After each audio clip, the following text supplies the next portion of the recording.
Kami persilakan.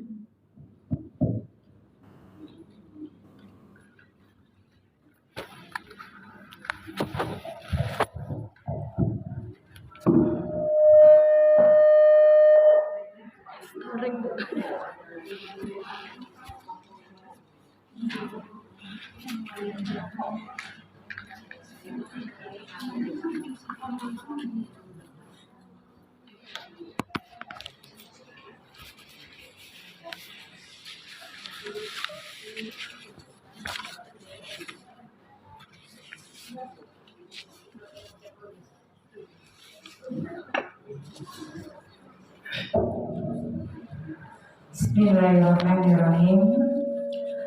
Assalamualaikum warahmatullahi wabarakatuh.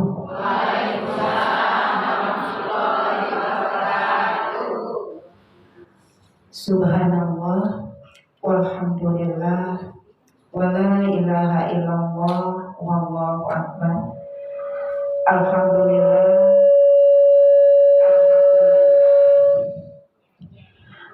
Alhamdulillahillazi waqafa wassalatu wassalamu ala sayyidil arami wal azim wa ala alihi wa ashabihi ajma'in. Asyhadu an la ilaha illallah wa asyhadu anna muhammadar rasulullah. Qala ta'ala fil Qur'anil Karim, a'udzu billahi minasyaitonir rajim. Bismillahirrahmanirrahim. Innal insana khuliqa halu'an. Syadaqallahul azim. Yang saya hormati Ibu Ketua beserta jajaran kepengurusan Majelis Taklim Tanbih Qur'anil beserta ibu-ibu jamaah sekalian rahimakumullah. Alhamdulillah, kita bersyukur kehadirat Allah Subhanahu wa taala. Berkat izin dari Allah Subhanahu wa taala, kita masih diberikan kesempatan, kita masih diberikan kesehatan untuk menjalankan kewajiban kita dalam menuntut ilmu. Mudah-mudahan duduknya kita dalam majelis ini akan ditinggikan derajatnya oleh Allah Subhanahu wa taala. Amin ya rabbal alamin. Dan dengan duduknya kita di dalam majelis ini akan diampuni dosanya pulang dari sini oleh Allah Subhanahu wa taala. Amin ya rabbal alamin. Dan mudah-mudahan juga Allah murahkan rezeki kita. Amin ya rabbal alamin. Dan mudah-mudahan Allah kumpulkan kelak kita bersama di jannahnya Allah Subhanahu wa taala. Amin ya rabbal alamin. Sholawat beriring salam senantiasa tersanjung agungkan kepada baginda Rasulullah Sallallahu Alaihi Wasallam, sang tauladan umat, sang penyelamat umat. Barang siapa yang ingin selamat dunia sampai akhirat, maka taatilah sunnah-sunnah beliau, warisilah akhlak dan sifat-sifat beliau. Insya Allah dengan ketaatan tersebut, syafaat beliau senantiasa akan tercurahkan kepada kita sekalian. Amin ya rabbal alamin. Ibu-ibu jamaah sekalian rahimakumullah, apa kabarnya ibu sehat? Alhamdulillah.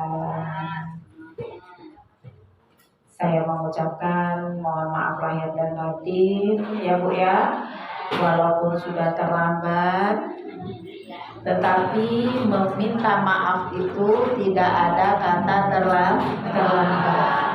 Bukan hanya di bulan Syawal saja, tapi kapanpun kita punya kesempatan, kita punya niat, maka meminta maaflah.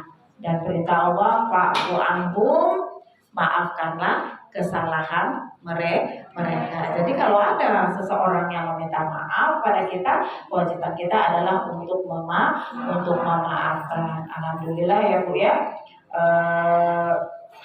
Kita dalam keadaan sehat walafiat kembali setelah Ramadan. Mudah-mudahan kita kembali menjadi hamba-hamba Allah yang bertakwa. Kemarin lebaran kemana aja Bu? Gak kemana-mana. Kok tak tunggu di rumah gak ada yang datang? Ibu-ibu pada keluar kota nih, ibu-ibu tampil pilih ya Bu ya. Pada keluar kota sehingga nggak nyampe ke gang sempit ya Bu ya. Baik Ibu jamaah sekalian rahimakumullah, duitnya apa, kuenya masih ada Bu? Habis. Mau lagi? Kita beli lagi di PB ya Bu ya. Duitnya masih ada nggak Bu? Habis juga. Ibu, makanya kalau lebaran tuh jangan habis-habisan Bu.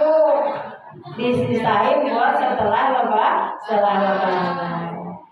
Baik Ibu jamaah sekalian rahimahumullah, pada kesempatan kali ini ya Bu ya, kita akan membahas 8 tips agar kita tidak berkeluh kesah. Ya Bu ya, agar kita tidak berkeluh kesah. Ibu jamaah sekalian rahimakumullah, kenapa kita itu sering sekali berkeluh kesah Bu? Sering ya Bu ya? Sering kita berkeluh kesah. Banyak keluh kesah yang kita buat. Nah, Ibu jamaah sekalian rahimakumullah, kenapa kita sering berkeluh kesah? Nanti jawabannya Ibu jamaah sekalian rahimakumullah ya ada di dalam Al-Quran ya Bu ya, di dalam Al-Quran surat Al-Ma'arij ya Bu ya, surat ke-70, surat Al-Ma'arij ayat 19 sampai 35. Nah Ibu jamaah sekalian rahimakumullah, ketika kita masih sendiri, kita masih gadis, terkadang kita berkeluh kesah. Coba saya sudah nikah ya, enak kali ya, ada yang ngayomin, ada yang ngasih uang belanja, ada yang nyayangin. Setelah kita menikah, ada lagi keluhannya. Coba saya nggak cepat-cepat nikah ya, mau ke sana, mau ke sini, mau main kemana bebas, tidak terikat. Ini sekarang mau kemana-mana harus kerjain urusan rumah dulu. Mau kemana-mana harus pamit sama suami. Keluh kesah. Waktu kita belum punya anak, apa keluh kesah kita? Coba kalau saya punya anak, enak ada teman, ya, ada yang mau dibercandain, ada yang mau diajak main. Enak punya anak kali ya, suami tanpa sayang. Ketika kita punya anak, ada lagi keluhan. Ya Allah, ternyata punya anak itu sakit melahirkannya. Ya Allah, ternyata punya anak itu sibuk, repot, ribet. Ya Allah, ternyata punya anak itu kurang tidur, gak bisa kemana-mana. Keluh kesah. Nah ini, kenapa manusia itu kok bisa berkeluh kesah? Kenapa manusia itu kok senang berkeluh kesah? Ibu jamaah sekalian, rahimakumullah, jawabannya ada di surat Al-Ma'arij ayat 19 sampai 35. Minta tolong salah satu Qur'annya sini dekat sini bacain ya, terjemahnya aja.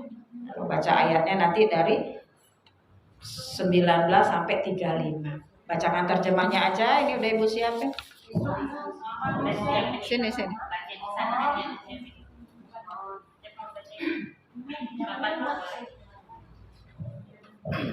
Terjemahan surat Al-Ma'arij ayat 19 sampai 35. Sesungguhnya manusia diciptakan bersifat keluh kesah lagi kikir. Apabila ia ditimpa kesusahan, ia berkeluh kesah. Dan apabila ia mendapatkan kebaikan, ia amat kikir. Kecuali orang-orang yang mengerjakan sholat, yang mereka itu tetap mengerjakan sholatnya, dan orang dalam hartanya bersedia bagian tertentu untuk orang miskin yang meminta, dan orang yang tidak mempunyai apa-apa, orang yang tidak mau meminta, dan orang-orang yang mempercayai hari pembalasan, dan orang-orang yang takut terhadap azab Tuhannya. Karena sesungguhnya azab Tuhan mereka itu tidak dapat orang merasa aman dari kedatangannya, dan orang-orang yang memelihara kemaluannya, kecuali terhadap istri-istri mereka atau budak-budak yang mereka miliki. Maka sesungguhnya mereka dalam hal ini tiada tercela. Barang siapa mencari yang di balik itu, maka mereka itulah orang-orang yang melampaui batas, dan orang-orang yang memelihara amanat-amanatnya yang dipikulnya dan janji-janjinya, dan orang-orang yang memberikan kesaksiannya, dan orang-orang yang memelihara salatnya. Mereka itu kekal di surga, lagi dimuliakan. Surat Al-Ma'arij ayat 19 sampai 35. Terima kasih.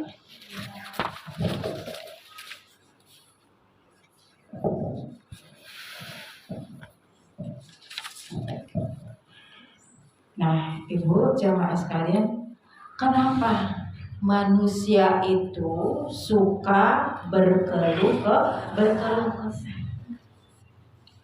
Ternyata memang adanya seperti itu.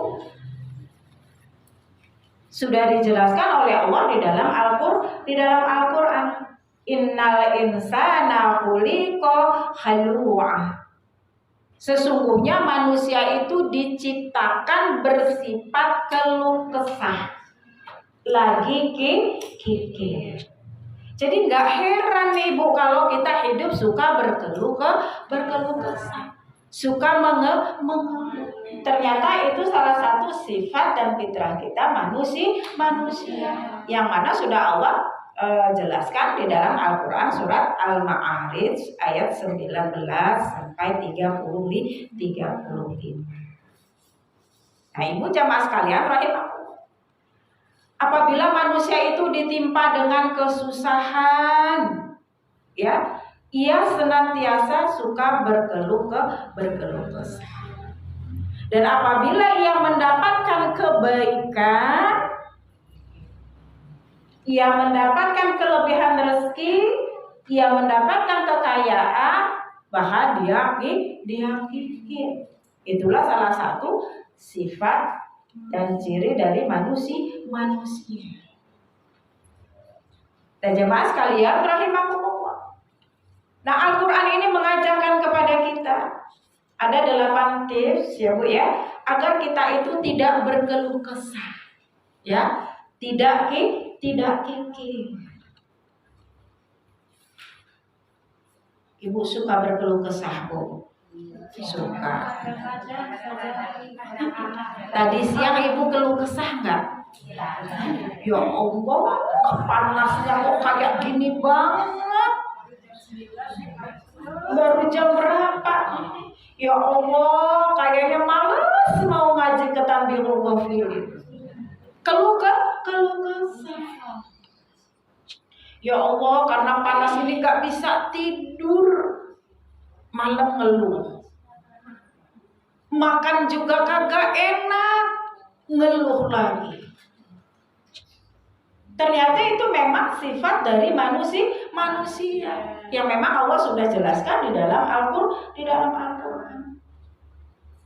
Tapi bagaimana supaya kita tidak berkeluh kesah? Nah, Al-Quran mengajarkan kepada kita sekalian, ibu jamaah sekalian, rahimakumullah, agar kita tidak berkeluh kesah. Apa kata ayat ini yang tadi sudah dibacakan oleh sahabat kita, bahwa agar kita tidak berkeluh kesah itu yang pertama adalah orang-orang yang tidak berkeluh kesah itu adalah orang-orang yang senantiasa mengerjakan sholat. Ya, orang-orang yang senantiasa mengerjakan sholat.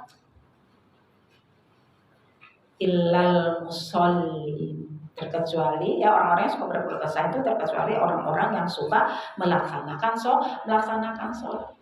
Allazina hum ala sholatihim da'imun, ya, dan dia setia dengan sholatnya. Orang yang suka sholat, ibu, ya, dia kerjakan sholatnya, dia kerjakan rukunnya, dia penuhi syaratnya, dia tumak nina, ya bu ya. Nah, orang yang sholatnya seperti itu, kemudian dikatakan al-lazim nahum ala sholatihim da'imun, dan dia bukan hanya mengerjakan sholat saja, tapi dia setia dengan sholatnya. Gak pernah selingkuh dia.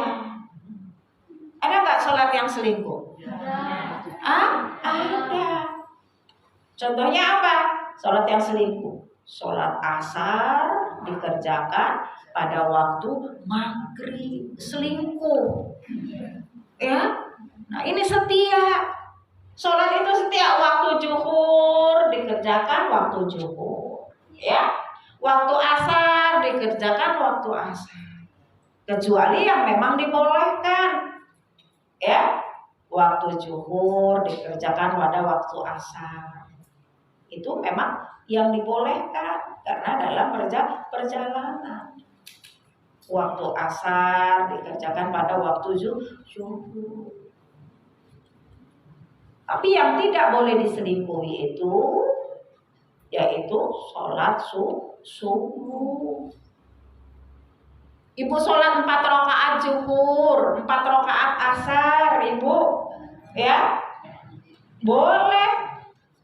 Ibu jamak qashar, yang 4 jadi 2, ya, harusnya 8 rakaat, 2 sholat jadi 4 rakaat, boleh. Tapi kalau sholat subuh, ya bu ya, itu nggak boleh diselingkuhi. Sholat subuh itu 2 rakaat, ya 2 rakaat. Sholat maghrib 3 rakaat, ya 3 rakaat. Jadi kita setia dengan sholat kita, ya. Orang yang tidak pernah berkeluh kesah itu cirinya adalah ya bu ya, orang itu mengerjakan sholat dan dia setia dengan sholatnya, kata ayat ini.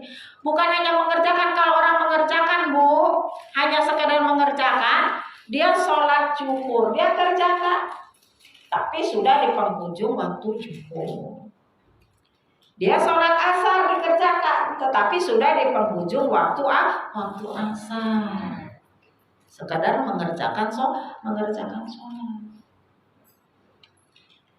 Nah, ini diharapkan kita setia dengan sholat kita itu. Enggak ada yang pernah kita akhirkan. Kita setia selalu sholat di awal waktu. Bu, ya. Ibu-ibu kalau punya suami setia senang nggak? Senang. Ibu tahu apa arti setia? Setiap tikungan ada, bu. Ada simpenannya. Senang ya bu? Ya, tapi setia yang di setiap tikungan tidak ada simpanan, ya bu ya. Begitu juga sholat.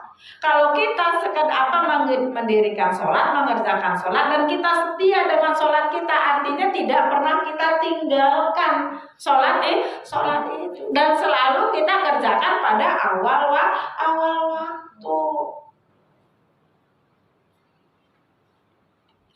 Nah, orang yang senantiasa mendirikan sholat, mengerjakan sholat, insya Allah, ya, dia tidak akan mengerjakan perbuatan yang dibenci. dibenci oleh Allah.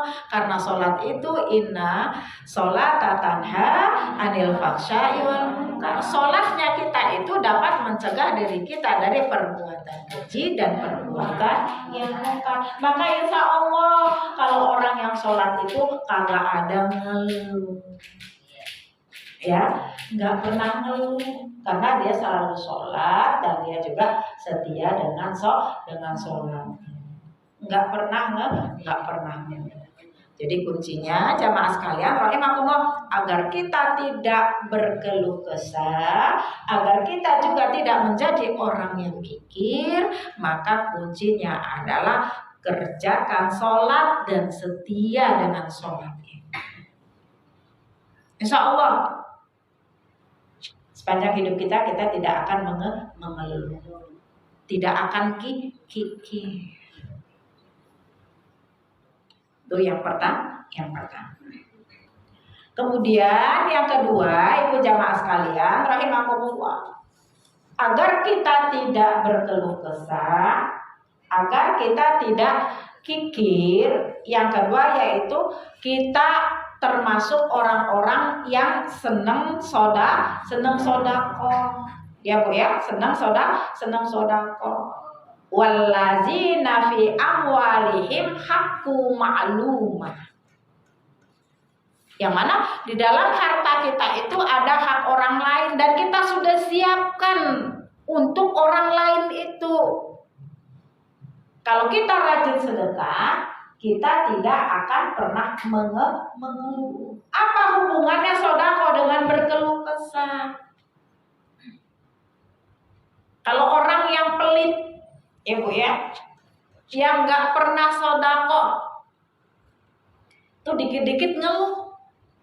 Berangkat ngaji, melihat kotak amal jalan, ya kotak infak lagi deh, ngeluh. Ya, kenapa? Karena memang nggak suka sodako. Diniatin masukin yang adiknya aja yang paling kecil. Adiknya 2.000 berapa Bu? 1.000. Nggak taunya kemasukin uang 10.000. Ya, salah masuk deh. Ngeluh lagi.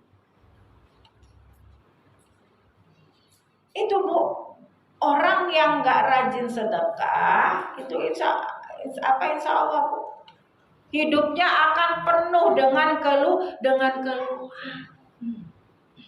Baru nganter tetangganya sayur nangka, karena diciduk tuh sayur nangka, nggak taunya yang keciduk itu Bu, paling bawahnya itu ayam nggak kelihatan, atau hatinya nggak kelihatan Bu. Ya, udah diantarin ke tetangga. Nggak ikhlas sodakonya Bu ya. Begitu dia mau makan, cari-cari hati ayam itu kok nggak ada ya. Ngeluh dia, ya Allah ternyata tuh masuk mangkok yang tak antar ke sebelah tadi. Duh, nggak bisa makan hati, ngeluh mana. Jadi supaya kita tidak berkeluh kesah dan supaya kita tidak kikir, rajin sedekah. Karena pahala sedekah itu akan membuat diri kita, membuat hati kita itu tenang. Gak punya duit, tenang, duit. Kepiye Arab tuku beras. Ya Bu ya, mesti ngeluh. Ya itulah manusia. Tapi dengan sholatnya kita, dengan setianya kita sama sholat, dengan sodakoh kita, nggak ada duit kita itu nggak ngeluh. Tapi keluhan itu berubah menjadi doa. Ya Allah ya Rob, saat ini hamba tidak punya uang, tidak punya beras, hamba berserah diri kepadamu ya Allah. Semoga engkau memberikan jalan keluar yang terbaik. Keluh kesah itu berubah menjadi doa. Siapa yang ngiringnya berubah kepada doa? Ya karena sholat kita, karena kesetiaan kita pada sholat, karena rajinnya kita. kita sedekah. Karena pahala sedekah itu jamaah sekalian rahimakumullah, Allah akan balasnya dengan yang berlipat ganda dan dengan jalan yang tidak kita duga-duga. Ya Bu? Misal nih, hari ini Ibu udah jelas nggak pegang uang. Ya Bu ya, terus gimana mau masak nih? Dilihat juga di tempat beras tinggal setengah cantik. Orangnya sejagat raya. Cukup gak Bu? Nggak cukup. Ngeluh kita, ya Allah, gini amat ya nasib saya. Udah nggak punya duit, beras habis pula. Ngeluh. Nah, keluhan itu bisa berubah menjadi doa. Kenapa? Karena sedekah kita pernah sedekah, kita pernah ikhlas, dan Allah akan membalas sedekah kita itu dengan balasan yang berlipat ganda dan dari jalan yang tidak kita sangka-sangka. Apa contohnya Ibu? Misal, Ibu udah jelas nih gak pegang duit, beras juga gak ada, apalagi untuk belanja. Kemudian ada majlis taklim di dekat rumah Ibu itu. Adalah di situ Jumat berkah, yang mana orangnya sudah ditentukan. Si ini yang mau dapat. Begitu sudah waktunya dibagikan, ada satu orang yang tidak datang. Kemudian dia telepon, mohon maaf Ibu pengurus saya nggak bisa hadir, tolong Jumat berkah saya, jatah saya dialihkan dulu sama Ibu Syian. Nih, dialihin sama yang kagak punya duit tadi ternyata, sama yang kagak punya beras. Ada orang datang ke rumahnya, nganterin, assalamualaikum, waalaikumsalam. Ibu, ini ada Jumat berkah untuk Ibu. Dibuka, dalamnya ada beras, ada minyak, ya Bu ya, ada sayur, ada lauk pauk. Akhirnya apa? Dia mengucap, alhamdulillah, doa saya dikabulkan. Siapa nyangka dia hari itu mau dapat jatah Jumat berkah, karena gak ada yang ngabarin dia, bukan jatah dia, bukan dia yang dapat. Ya Bu ya? Nah ini Ibu jamaah sekalian rahimakumullah.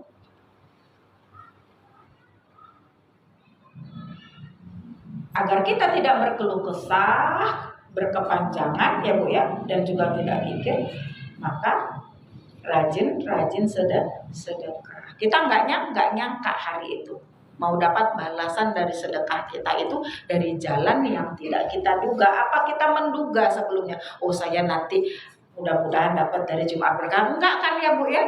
Enggak terduga. Ternyata Allah kasih jalan lewat seperti ini. Tuh Ibu. Kemudian yang selanjutnya Ibu, agar kita tidak berkeluh kesah, yang selanjutnya adalah mempercayai hari pembalasan. Kita percaya tuh Bu. Kita percaya bahwa setelah hidup di dunia ini, kita hidup di alam akhirat ya Bu ya. Kita akan bertemu dengan yang namanya padang mahsyar, dan di situ akan ada hari pembalasan. Kita percaya kalau saya ninggalin sholat nih balasannya, saya masuk neraka. Kalau saya ghibah nih balasannya, kalau saya bohong nih balasannya. Kita percaya dengan adanya hari pembalasan, sehingga ketika kita akan melanggar perintah Allah, kita terbayang balasan yang akan kita terima, sehingga menggagalkan niat kita untuk melakukan satu kezoliman. Misal ya, Ibu udah gatal nih lisannya, mau ghibah, mau ngomongin berita yang ya Bu ya, udah gimana gitu, nggak sabar lagi. Tapi Ibu ingat ya, Ibu tahu nanti ada hari pembalasan. kalau saya gibah, ya, nanti itu saya akan dihadapkan dengan dua suguhan. Ada daging segar, ada daging busuk, bangkai. Dan itu adalah bangkai saudara kita sendiri, bukan bangkai binatang. Kita mau makan itu, jijik kita, Bu, takut kita percaya dengan pembalasan itu, sehingga percayanya kita, ya, berimanan kita terhadap hari pembalasan itu mengurungkan, ya, menggagalkan niatan kita yang jahat itu tadi, yang mau gibah itu tadi.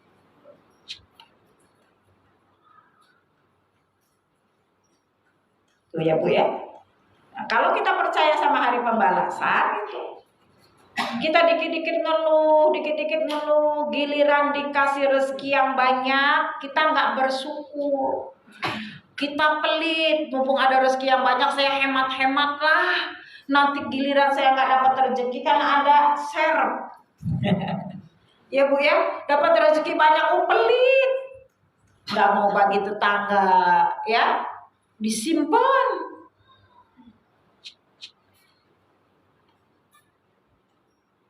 Itu Ibu, keluh kesah. Jadi kalau kita percaya dengan adanya pembalasan, ya Allah, kalau saya selalu mengeluh, berarti saya tidak bersyukur dengan apa yang sudah Allah berikan. Kalau kita mau sukses, kalau kita mau jadi orang yang bersyukur, Ibu jamaah sekalian rahimakumullah, jangan ingat-ingat apa yang belum kita punya. Jangan ingat-ingat apa yang belum Allah berikan kepada kita. Tapi ingatlah apa yang sudah kita nikmati, apa yang sudah Allah berikan. Insya Allah kita akan jadi orang yang bersyukur. Ya Bu, jangan ingat-ingat yang belum kita punya. Jangan ingat-ingat Allah belum kasih apa sesuai dengan permintaan kita, tapi ingatlah, ya Allah, saya udah dikasih rezeki setiap hari, masih bisa makan walaupun ekonomi sulit. Ingat itu. Siapa yang ngasih? Allah. Waskuruni wala takfurun, kata Allah. Bersyukurlah kamu atas nikmatku dan jangan kamu kufur. Itu yang diperintahkan oleh Allah. Sedikit yang kita terima kita syukuri. Banyak yang kita terima lebih besar lagi syukur kita. Bu, ya. Suami pulang bawa duit sedikit. Ibu bersyukur apa ngeluh? Syukur, yang benar. Suami pulang ke rumah, Mas mana duitnya? Nih, tak kasihin semua. Ya Allah, cuma segini. Dapat apa? Ngapain aja di luar pulang bawa duit segini? Marah, ngeluh, ya Allah, saya kok dapat suami kayak gini amat ya. Coba saya dapat suami orang kaya. Ngeluh, Bu. Padahal mengeluh itu adalah sesuatu yang dibenci oleh Allah. Tandanya kita tidak bersyukur. Udah syukur dikasih suami, ya Bu ya, mau cari nafkah. Tapi karena Allah memang kasih kadarnya segitu, ya kita terima, kita syukuri. Itulah sifat manusia. Dikasih suami yang jelek, innalillahi wa inna ilaihi raji'un. Malu-maluin di mana mau pesta kalau suami jelek kayak gitu. Ya Bu. Dikasih suami ganteng, astagfirullah, kok ganjen amat ya suami saya. Banyak cewek-cewek yang ngedeketin. Kan mengeluh terus. Nggak ada syukurnya.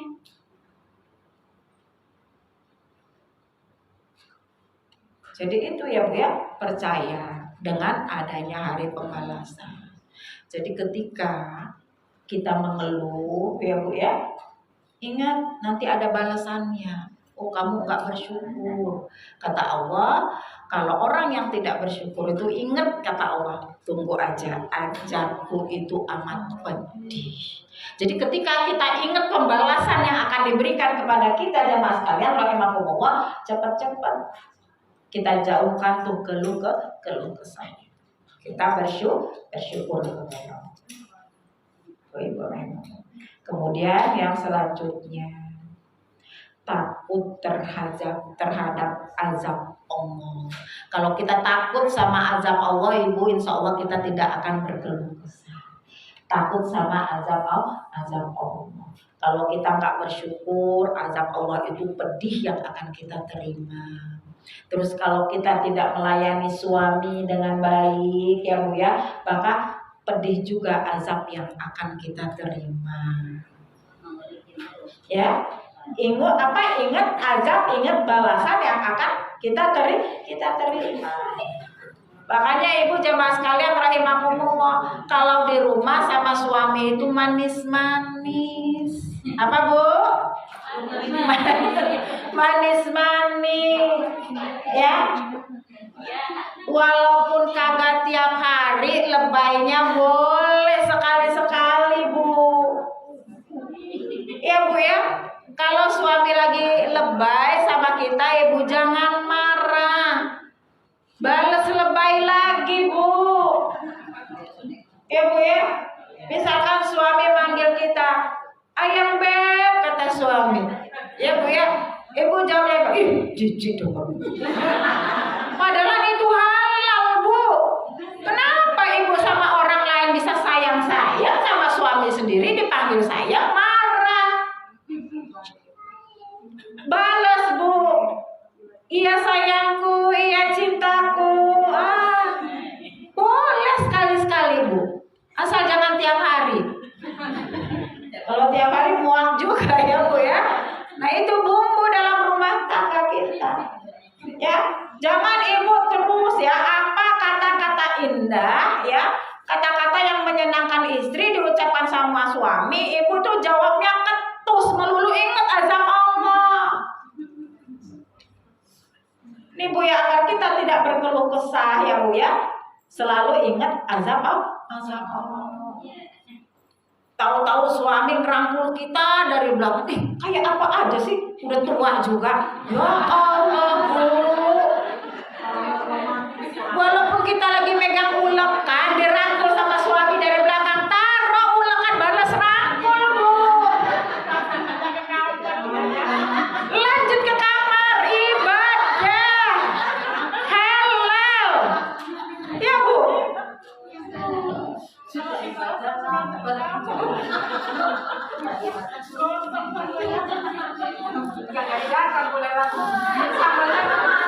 Bu, kalau dibales kata Bu Ajalela ya, lanjut ke kamar, gosong masakan, gak apa-apa ibadah. Tempe gosong bisa dibeli lagi Bu. Ngomong sama suami, ini gara-gara kamu gosong, ayo mana duitnya lagi, beli tempe lagi. Iya Bu ya. Itu Ibu ingat akan ada Bu satu sinetronnya, saya juga itu baru lihatnya Bu. Ya Bu ya, nggak tahu kok apa tayangan aja di HP saya itu. Saya perhatiin, rupanya itu apa kisah orang di Malaysia sana Bu. Ya, saya lihat tuh saya lama-lama ngeri juga mau lihatnya Bu. Kenapa? Dia punya istri, ya, istrinya ini rajin ngaji Bu, sehingga di dalam rumah jilbabnya nggak lepas-lepas, tidur juga tetap dipakai, suami ngajak mesraan kagak mau. Iya Bu ya, gitu terus.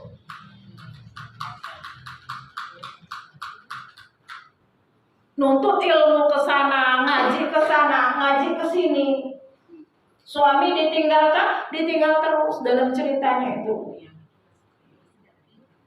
Satu hari Ibu, kata suami lagi tiduran tuh berdua, suami ngomong, boleh nggak saya tanya satu hal?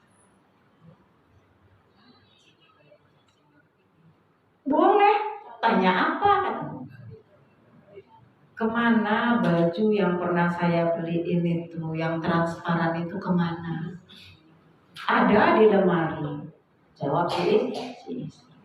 Saya suka lihat kamu pakai itu. Saya suka kamu seksi dekat saya. Seksi di hadapan saya. Pakailah halal, kata suaminya. Kita kan suami istri. Enggak gitu, katanya bilang kayak ini. Saya ngaji harus nutup aurat ini. Tidak di depan suami. Menutup aurat itu adalah untuk suami orang lain. Terus seperti itu. Akhirnya apa yang terjadi? Suami ini nafsunya tidak tersalurkan. Dia sering pergi terus ngaji, pulang malam. Punya anaknya itu idiot ya, seperti itu. Karena suami ini nggak ada tempat nafsu untuk menyalurkan, lihat anak gadisnya yang kurang gitu tadi ya, nggak bisa ngomong ya, cuman begitu ya Bu ya. Akhirnya apa? Dia salurkanlah nafsunya kepada anak kandungnya. Pas satu saat istrinya pulang ngaji, kok ini kamar anaknya terkunci, ada kuncinya kegantung ya. Dibuka sama suaminya, dia sedang melakukan perbuatan bejat sama si anak itu. Anak itu sudah teriak-teriak sakit, nggak jelas suaranya karena dia cacat. Suaranya nggak keluar. Disaksikan oleh si istri yang solehah banget ini tadi. Ya Bu ya, itu menurut saya orang yang ngajinya salah Bu. Gurunya siapa ya? Yang jelas bukan Ustazah yang Dia menyaksikan itu, nangis, alangkah pedihnya, ngamuk dia hajarnya suaminya. Anaknya stres Bu, ketakutan di pojokan rumah. Diam aja suaminya, dipukul, ditendang sama kakinya Bu, sama istrinya. Terus akhirnya masuk penjara. Ditanya sama polisi, kenapa kamu menaruh benih di anak kandungmu? Kamu menaruh sperma di anak kandungmu? Nggak ngaku. Siapa? Saya tidak, katanya. Dibentaklah sama polisi. Akhirnya ngaku. Apa jawabnya? Harus kemana saya salurkan nafsu saya? Kamu kan punya istri. Jadi itu istrinya saya ceritakan tadi. Suaminya kepengen lihat pakai yang transparan, yang seksi-seksi. Tidur pun dia pakai jilbab, pakai jubah. Lewat soleha ya Bu ya. Nah, ini Bu jamaah sekalian rahimakumullah. Jadi silakan takut akan azab Allah. Rasulullah saja kan bilang ya Bu ya, di dalam hadisnya Ibu ya, kalau suami itu minta, Bu, kalau apa? Kalau suami itu minta, Bu, walaupun mintanya itu di atas pelana kuda, kita suruh ngelayanin. Segitunya ya Bu ya. Apalagi ini di tempat yang halal, di ranjang kita sendiri. Ini ingat akan azab itu. Dan Ibu juga hati-hati ya Bu ya. Kalau suaminya ya Bu ya memanggil panggilan kesayangan dia kepada Ibu ya Bu, Ibu jangan marah.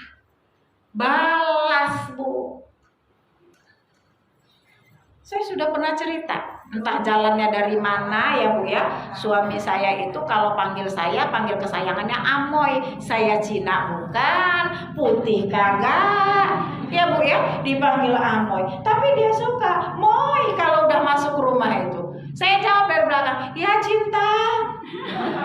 Kedengaran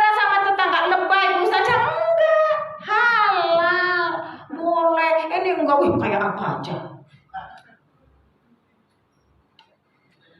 Boleh sekali-sekali Bu ya.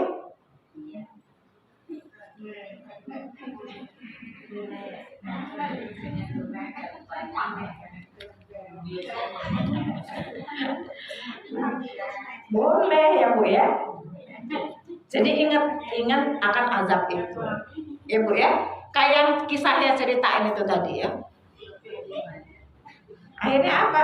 Anak kandung jadi sasaran Bu. Karena dia ajak istrinya selalu seperti itu. Tuh ya Bu ya. Jadi boleh ya Bu ya? Boleh Bu? Boleh apa? Mesra-mesra itu perlu ya Bu ya, walaupun kita semakin tua, tapi udah tambah tua ini Bu, kalau di rumah itu ya Bu ya, misalkan suami ngobrol, kita ngobrol, Mas saya punya cerita tadi, pegang tangannya Bu, boleh. Halah, ini enggak cerita, satu di belakang, satu di depan, satu di kamar, satu di ruang makan, duduk bareng, pegang tangannya apa tadi itu mama di kantor gini, lu pegang Bu, boleh halah, ya Bu ya.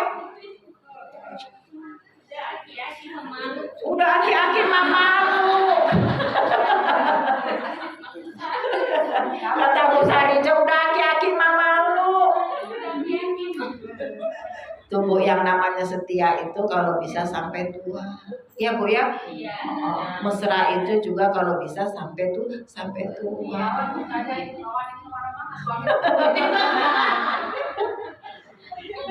Saya tuh kadang ya Bu ya, kadang jalan tuh Bu ya, maraton pagi itu Bu. Kata saya mau ke pasar, mau cari sayuran depan-depan aja. Terus ikut dong, kata dia, hayu, saya bilang, saya ajak, jalan dia tuh pegangan tangan Bu, kata dia dong, cuit, aja, loh, jangan justru waktu pacaran tuh nggak dapet kayak gitu Bu, ya setelah halal, lakoni Bu, jangan pegang tangan, ya malu, lu ngapa-ngapa orang suami sendiri. Tuh ya Bu ya. Jadi boleh Bu ya, sekali-sekali boleh. Karena itu kebahagiaan juga bagi seorang suami. Makanya kadang suami itu suka nyari kebahagiaan di luar, suka nyari keindahan di luar, suka nyari kemesraan di luar, karena yang di rumah galak. Ya Bu ya, yang di rumah gak galak, dipanggil sayang marah, nggak pernah dipanggil sayang, dibilangin nggak pernah romantis, terus maunya apa? Ya Bu ya. Kemudian yang selanjutnya Ibu, orang-orang yang tidak berkeluh kesah itu adalah selalu memelihara kemaluannya, terkecuali di depan suaminya, terkecuali di depan istrinya. Kita jaga harta kita yang berharga, ada bukan orang-orang yang mahrum, tapi tidak untuk di depan suami kita, tidak untuk di depan istri. Jadi jaga kemaluan kita itu, Ibu ya, itu di luar, ya. Tapi kalau di hadapan suami kita, boleh silahkan, mau diapain aja, ya Bu ya, sah-sah saja, halal, ibadahnya. Oh ya Bu ya, jaga kemaluan. Yang selanjutnya, Ibu rahimakumullah, orang yang tidak berkeluh kesah itu orang yang suka menjaga amanah Allah, suka jaga amanah, ya Bu ya, sehingga dia nggak akan berkeluh kesah. Apa yang harus saya keluhkan? Suami saya mengamanatkan ini, saya jalankan, ya. Terus Ibu Ketua Majelis Taklim saya mengamanahkan ini, saya kerjakan. Nggak ada yang perlu dikeluhkan. Coba kalau Ibu nggak amanah, Bu Ketua nitip, ya, nitip, nih kasihin amplop buat Bu Ustazah. Ibu ambil amplopnya, contoh ya Bu ya, Ibu intip Dah kebanyakan ini mah. Besok juga usahanya ceramah dapat lagi. Kelongin dikurangin. Sampai rumah ngeluh. Ya Allah, kenapa tadi cuma dikurangin 50 ya? Ngeluh. Coba 100. Tapi kalau coba kita amanah, nggak perlu kita ngeluh. Tadi dikasih ibu ketua udah saya sampaikan. Saya dititipin arisan sama teman yang nggak berangkat ngaji sudah saya kasihkan. Coba kalau nggak amanah. Bu Aja Lela nitip sama Bu Ita arisan. Bu Asih nitip sama Bu Ita arisan. Ya, sampai ngaji sama Bu Ita diserahin. Nih arisannya Bu Aja Lela. Punya Bu Ita nggak dikasihin. Sampai rumah, kenapa ya saya kasih semua tadi? Ngeluh, coba semua nggak saya kasih. Coba kalau amanah nggak perlu kita ngeluh seperti itu. Sudah kita jalankan. Jadi yang namanya amanah itu, kita tidak boleh berkhianat. Apa yang diamanatkan kita kerjakan, kita sampai. Yang selanjutnya, Ibu rahimahumullah, agar kita tidak berkeluh kesah, itu kita selalu memelihara sholat kita. Apa bedanya dengan yang nomor 1? Yang nomor 1 tadi apa Bu? Mengerjakan sholat dan setia. Nah, ya. Kemudian yang nomor 7 ini, orang-orang yang memelihara sholatnya. Bedanya di mana? Kalau orang yang memelihara sholatnya itu dia pelihara rukunnya, dia pelihara syaratnya, dia pelihara tumak ninahnya, dia pelihara sunnah-sunnahnya. Kalau orang sekerja mengerjakan sholat dan setia, waktunya sholat zuhur dia sholat zuhur, waktunya sholat asar dia sholat asar. Ya, tapi orang yang memelihara sholatnya, dia tahu sebelum zuhur ada sunnah 4 rakaat dia kerjain. Bar sholat zuhur ada sunnah ya 2 rakaat dia kerjain. Tuh kalau orang memelihara, dijaga sholatnya benar-benar dipelihara. Habis sholat ada zikir, ada istighfar, ada doa. Tuh bedanya ya Bu ya, orang yang mengerjakan sholat dan setia dengan orang yang memelihara. Lebih dalam orang yang memelihara. Jadi harapannya kita bukan hanya bisa mengerjakan sholat, setia dengan sholat kita, tapi harapannya kita bisa memelihara sholat kita. Kemudian yang terakhir adalah agar kita tidak menjadi manusia yang berkeluh kesah, itu Ibu, kita selalu bisa memberikan kesaksian yang benar. Kalau kita nggak tahu persis, jangan berucap demi Allah, saya lihat dengan mata kepala saya. Jangan, bersaksilah yang benar, berkatalah yang jujur. Kalau kita nggak nyaksikan, nggak usah ya Bu ya. Saya tahu, saya lihat tadi kocokan arisan ibu yang dapat. Loh kok bisa ibu anu yang dapat? Saya nyaksiin sendiri lu, demi Allah. Bersaksi dengan apa yang tidak dia lihat. Dia bersaksi dengan sesuatu yang tidak benar, tidak jujur. Mudah-mudahan jamaah sekalian rahimahumullah ke-8 tip ini ya Bu ya bisa kita laksanakan sehingga kita dalam hidup tidak berkeluh kesah, tidak menjadi orang yang gigih, tetapi selalu menjadi orang yang dermawan, selalu menjadi orang yang bersyukur sehingga kita tidak berkeluh kesah. Ganti keluh kesah kita itu dengan doa. Nah Ibu jamaah sekalian rahimakumullah, ya Bu ya, sangat berarti sekali pelajaran dalam surat Al-Ma'arij ayat 19 sampai 35. Ya Bu ya, ini ayatnya panjang ya Bu ya. Kemudian ini terjemahannya. Ibu bisa buka nanti di rumah ya Bu ya. Surat apa Bu? Al-Ma'arij ayat 19 sampai ayat 35. Itu kuncinya agar kita tidak berkeluh kesah. Baik Ibu jamaah sekalian rahimakumullah. Mudah-mudahan bisa dipahami ya Bu ya.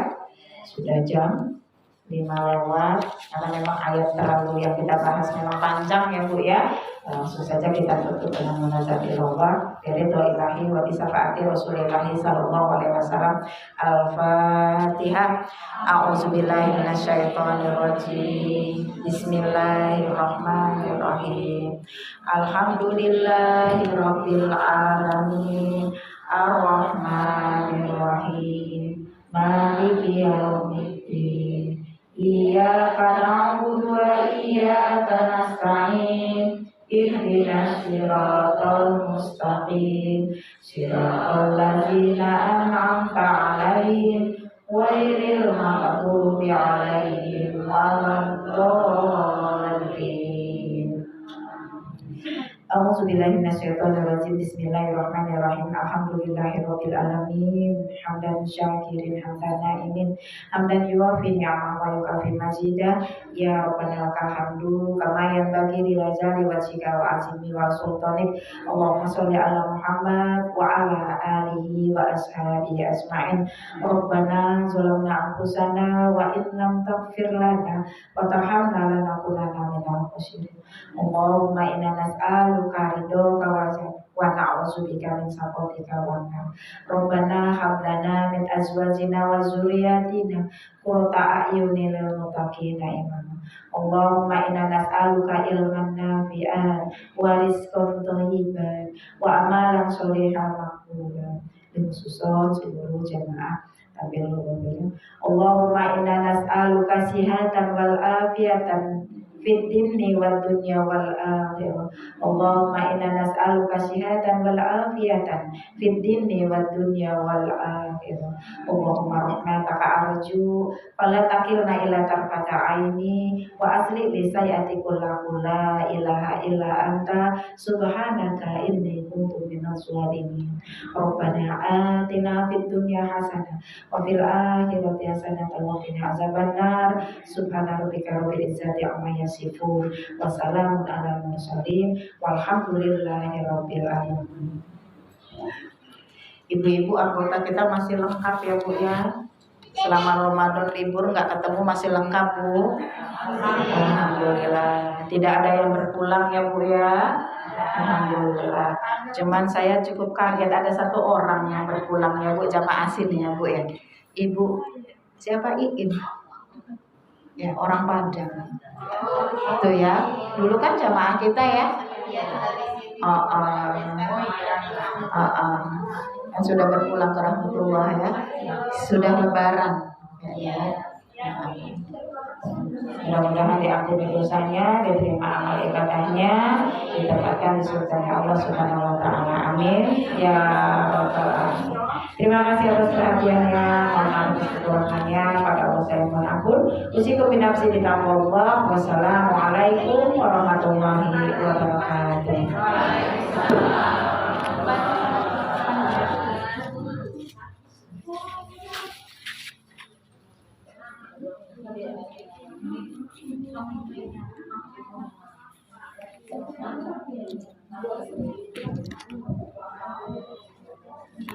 Terima kasih kepada Ustazah Anida yang telah menyampaikan ceramah agama pada sore hari ini. Semoga apa-apa yang telah disampaikan bermanfaat bagi kita semua. Amin ya rabbal alamin. Meningkat acara yang keempat penutup. Sebelum acara ini kita tutup, ada sedikit pengumuman untuk petugas Rabu depan. Pembawa acara Ibu Asih, pembaca Al-Quran Ibu Ita, Sari Tilawah Ibu Lia. Mohon bagi yang bertugas untuk datang lebih awal ya Ibu. Terima kasih. Baiklah, karena acara sudah sore marilah kita tutup acara sore hari ini dengan melafaz hamdalah dan doa kifaratul majlis. Subhanallah wa bihamdika, asyhadu an la ilaha illa anta, astaghfiruka wa atubu ilaik. Saya akhiri, wabillahi taufiq wal hidayah. Wassalamualaikum warahmatullahi wabarakatuh. Waalaikumsalam warahmatullahi wabarakatuh.